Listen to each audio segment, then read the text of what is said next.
College football, week 13, best bets. In this video, we go through 4 of the biggest games on Saturday, give you your favorite picks, and then, of course, we wrap up the video talking about a couple other games that might be under your radar, but not under ours, and 2 player props we love for this weekend slate of action. As always, this is Austin, joined by Logan. And Logan, we both had a week last week. I went 6-2.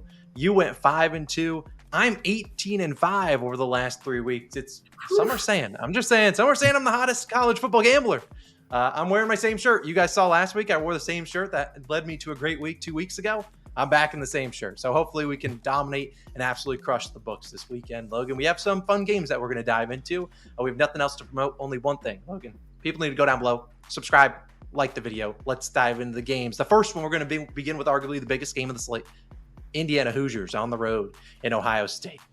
I forgot to look it up. Hasn't Indiana lost like 29 in a row to Ohio State? Something stupid like that. But this you could argue, might be their best chance of getting a win here. But the books don't feel too high of their hopes. They are 12.5 point underdogs. They're over-under sitting at 53. Logan, what are you doing with this Big Ten noon kickoff? What are you feeling? Yeah, and it's kind of weird the Big Ten does this, but the biggest games for big noon kickoff are always played at noon. Doesn't make a whole lot of sense because you don't get a whole lot of tailgating and atmosphere.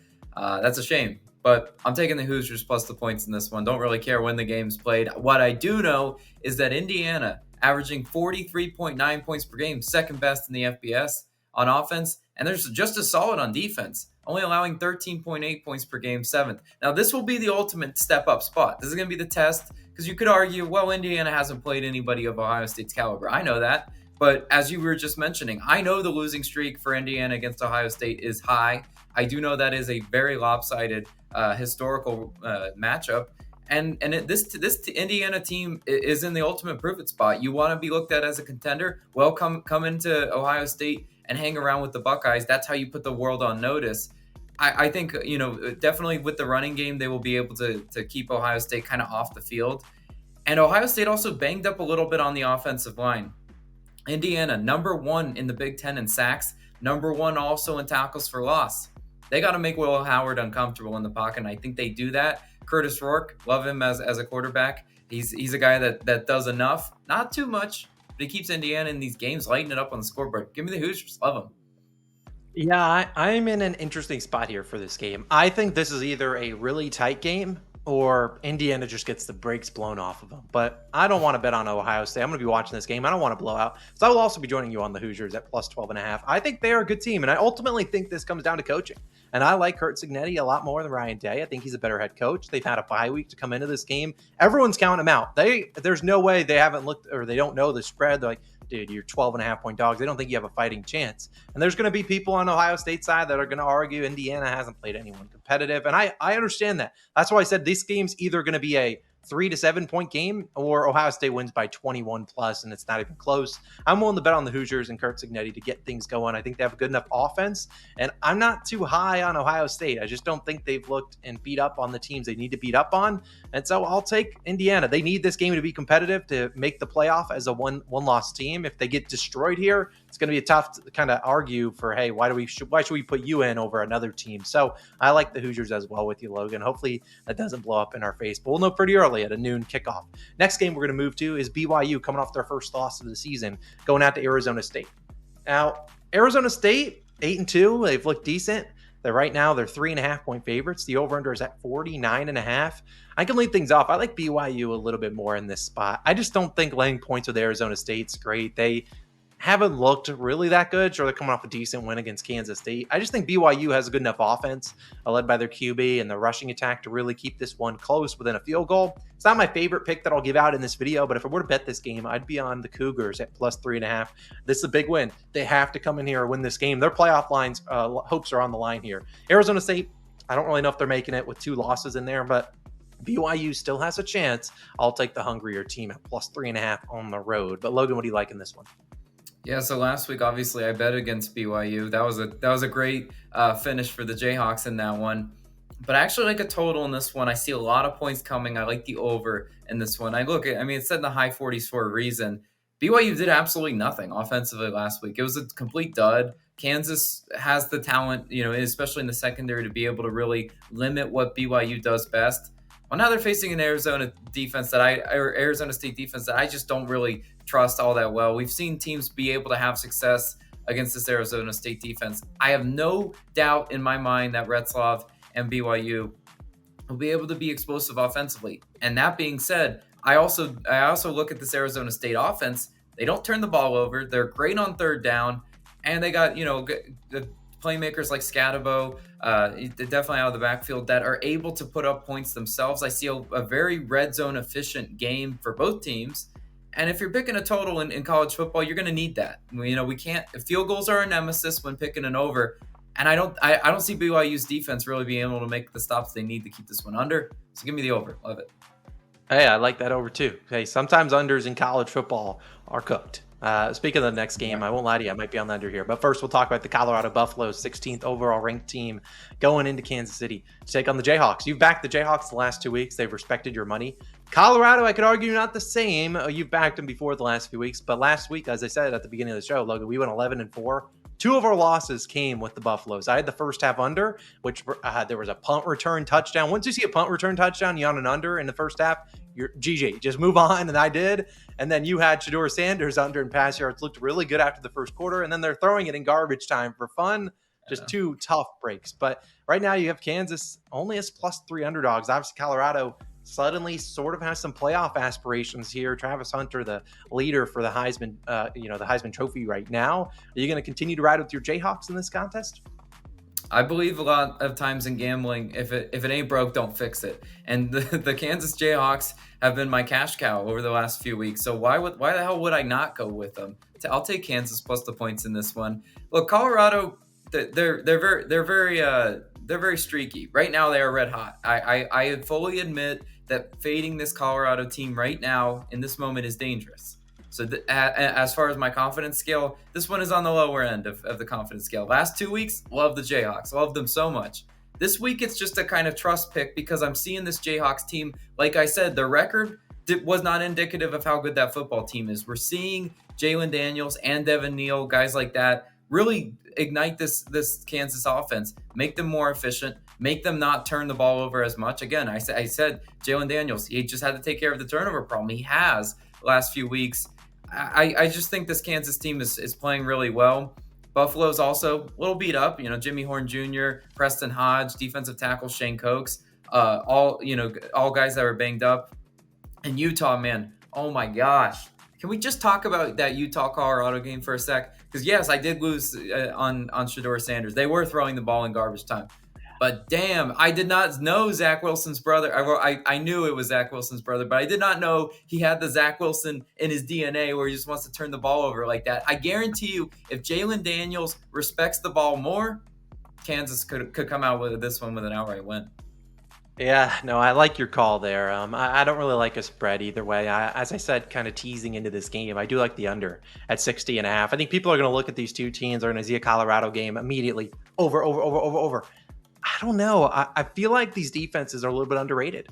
Kansas's defense, made the stops when they needed to last week. Big win.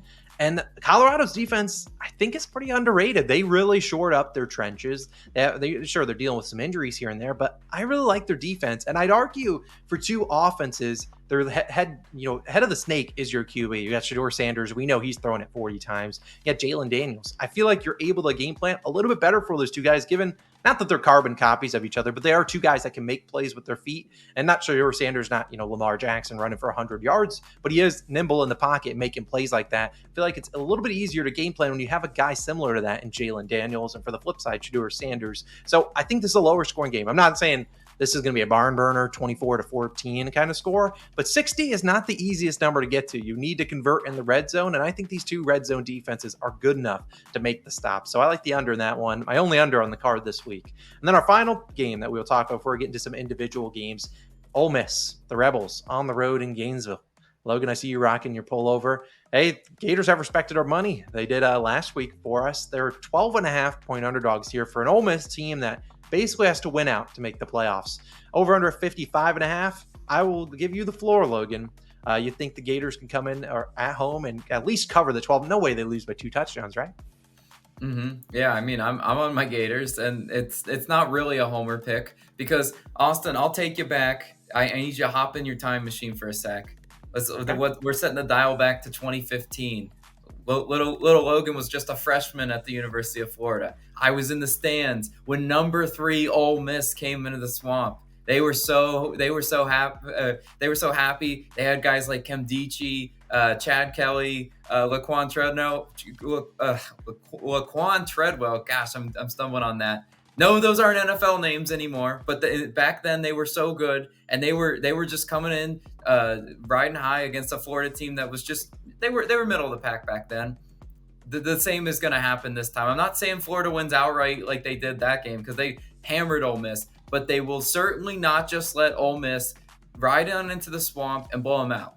That's just not going to happen. We only saw one team really do that this year, and that was the first game of the season. Miami just came in and blistered Florida in the Swamp, and I thought that was more of an anomaly type game. They caught Florida in a bad spot, first game of the season.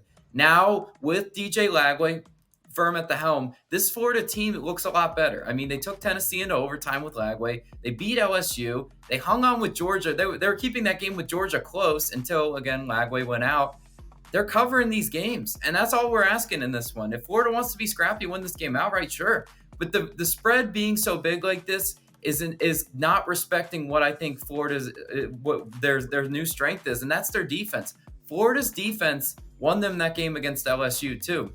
Because LSU, one of these nation's best on third down, nation's best on fourth down, whatever. Florida was making the stops. They made the stops when they needed to, and that's what I love about my Gators. I really do hope they play up to me talking about them, but I like Florida plus the points. Yeah, I mean, good teams win, great teams cover, and that's all we're looking for here. I'm also on the Gators at plus 12.5. I just don't think it's a great spot. Ole Miss, they are a very pass-heavy offense with Jackson Dart. LSU was the same exact thing that went against the Gators, and their secondary held up. And as you talked about, DJ Lagway gives them an identity on offense, which is something I feel like they didn't have with Mertz.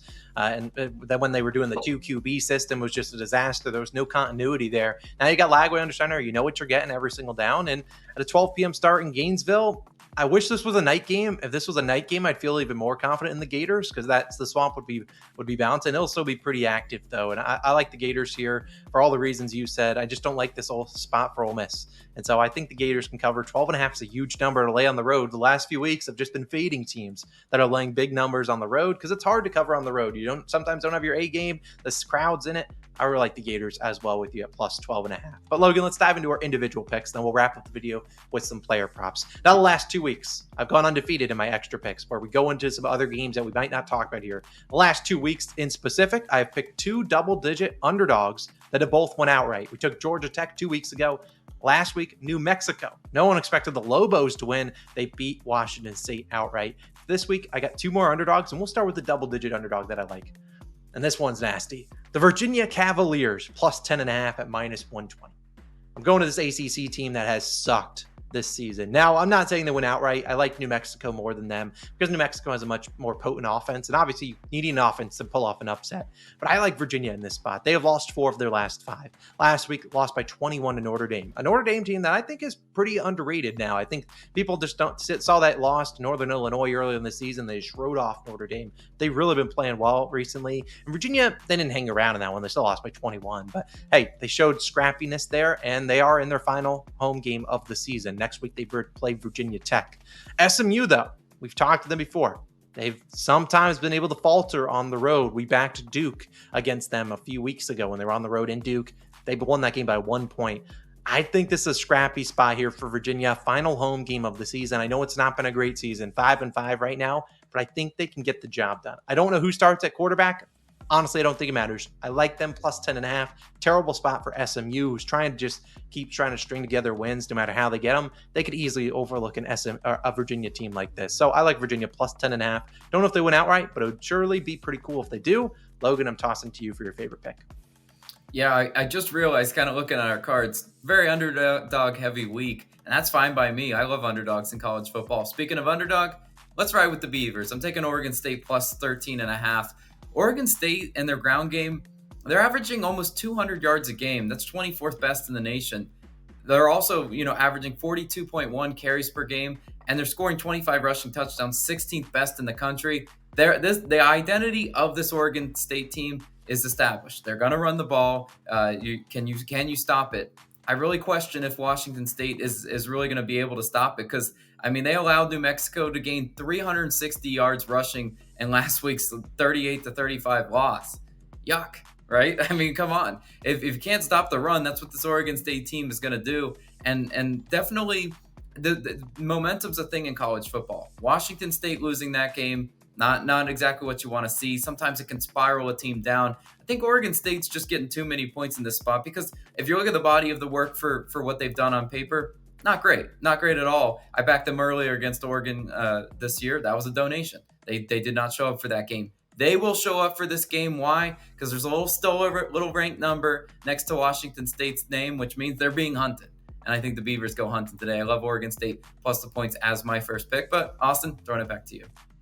I'm going to wrap up the video with wrap up my spread picks. Then we'll talk about some props in a second with the App State Mountaineers. I'm taking them plus 7.5. If you recall last week, one of my picks was Old Dominion plus 3.5. They barely covered that against JMU. I'm once again fading JMU here in a tough spot, in my opinion, against App State. They've been pretty good at home. I'll give them that. They haven't necessarily been the greatest team on the road, which is where they found themselves last week, lost to Coastal Carolina. I like them to bounce back here against the JMU squad that I think is really talented. Now, I think this comes down to Joey Aguilar, their quarterback. I think he's capable. The problem with him, he has sucked on the road. This season on the road, 12 interceptions compared to just 7 touchdowns. But at home, 10 touchdowns to 2 interceptions. That's big against the JMU defense, as we talked about last week, predicated on stopping the run. I don't know if they'll have to run as much if Joey Aguilar is completing his passes, getting things done. Last week, as I said, not a great game for him. Lost by 14 to Coastal Carolina. 3 turnovers really kind of screwed up the whole game for him. I think this is a good spot to back the Mountaineers and buy the dip. I think they can cover this and lose by a touchdown or less, or heck, even win outright against JMU. Scrappy kind of game here where the Mountaineers, I think, keep this one close. Sunbelt has been good to us. I trust the Mountaineers at plus 7.5 for my second spread pick of the weekend. But Logan, wrap us off on some game picks and we'll dive into some player props. Yeah, so 13.5 is a magic number. That's what I just got on my last spread. I'm taking the Golden Gophers plus 13.5. I'm riding with Minnesota and the Fighting Flex. PJ Fleck and his defense allows just 314 yards per game. That's 14th best in the country. Also only 17 points per game. That's 13th best in the country. This is an elite defense. Facing a Penn State team that's, yes, they're elite in their own right, especially in the Big Ten. But if you're just looking at this Minnesota team, if you like trends, 7-2-1 against the spread, and they've only suffered a single loss by more than 1 touchdown. This team, they fight. And again, good teams win, great teams cover. I don't really care if Minnesota wins this game. I think they're going to play Penn State very tough in this one. Gophers 5th in interceptions. I think they pick off Drew Allar at least once in this game. Drew Allar, one of those quarterbacks that, sometimes looks like a deer in headlight in the pocket. I'll call it what it is. Nittany Lions also not dominating every single game this year under Franklin. I mean, we always know about the Ohio State game. That's its own separate thing. But, I mean, Bowling Green, that was a little bit closer. That USC game wasn't all that convincing. Could this be sort of a pothole for this Penn State team? I certainly think so. I think that's just way too many points for a Minnesota team that is scrappy. They want to run the ball. They want to play good defense. That is just classic Big Ten football. They're going to play Penn State at their own game. I like Minnesota plus the points as my second pick. But Austin, it's player prop time. What you rolling with? Let's get the job done. We got some props for you guys. As always, we're playing these on Underdog Fantasy. If you don't know what Underdog Fantasy is, daily fantasy app. They have a lot more props, in my opinion, than you see on the sports books out there because, they're kind of a daily fantasy site. They're going to have a lot of props. Sometimes we find ones that are, even money across both sides. These ones, we got a little bit more juice, but they're juiced, but we really feel like they're winners. And I'll dive into 2. Logan has 2. We're going to combine them. If we go 4-0 on props this week, which, granted, the juice is on our side. We've done it before. We'll give away $50. All you can do is like and subscribe. A reminder, Underdog Fantasy, sign up using our code COS or the link in the description. Match your first deposit up to $1,000. My 2, Sam Levitt, the Arizona State QB, under 0.5 rushing plus receiving touchdowns. And the other one, Dylan Raiola, the Nebraska Cornhuskers QB, under 1.5 passing touchdowns. I won't talk too long and talk your ear off here. Sam, we'll talk about him first. He has 4 rushing touchdowns this season. 0 in 5 straight weeks. So he's gone 5 straight weeks under. BYU has a tough defense. We already backed BYU. It's got a low total here. He's also been pretty good with the arm. 3 passing touchdowns in 3 straight weeks. So he's been pretty good. I don't see him needing to run one in here. I like taking his under there for rushing and receiving touchdowns. As for Dylan Raiola, I'm fading him. He hasn't had 2+ passing touchdowns in 6 straight games facing Wisconsin. We just saw Wisconsin's defense show up for Logan and I. We were both on the Cornhuskers last week, plus 14.5. or the Badgers last week. Sorry. They did well against Dylan Gabriel. So I think they can do well here against Dylan Raiola. So those are my 2 props. I think they're both winners. And then we're going to let Logan talk about his 2 props. Then we'll wrap up the video. Logan, what are your favorite props of the weekend? Yeah, keeping the theme for unders and touchdowns. First off, we're gonna take Jackson Arnold under half rushing and receiving touchdowns. Jackson Arnold, this is not Cam Newton. This is not Lamar Jackson. He's only had 1 touchdown in his last 5 games on the ground. So again, I just don't think he's going to be a red zone threat against that Alabama front. They'll be able to really rise up and limit Oklahoma in the red zone. And then the other one, Demi Sumo Karingbe. Yes, the running back under a half rushing and receiving touchdowns. It's really hard for me to see a pathway that he does get into the end zone. I know he's a running back, so by nature he could, but it's hard in this matchup against Texas because first of all they're gonna have to get in the red zone. That's number one, and number two they're gonna have to be efficient in the red zone and really use him at the goal line. Only 4 of his 5 touchdowns this year were against non-SEC teams. This is big boy Texas, and they have all the athletes up front. I think they stop him, and I think they really rise up in the red zone. Austin, that sounds like a winning player prop card to me. Yeah, you throw all 4 of those together on Underdog Fantasy. I think $20 turns into like 80 or something like that. Pretty solid. Hey, we'll take our shot at that. Again, if we sweep, we'll give away $50. Just like and subscribe. Simple as that. Those are our favorite picks of the weekend. Let's see if I can stay hot with the red polo on. Let's see if Logan can continue to stay hot after a really great week for him. Let's hope the whole program can stay hot. We'll see you guys back again next week, week 14. Hopefully we are back recapping a winning slate, and hopefully I'm back in the same polo because it means I had another winning week. We'll see you guys then. Peace.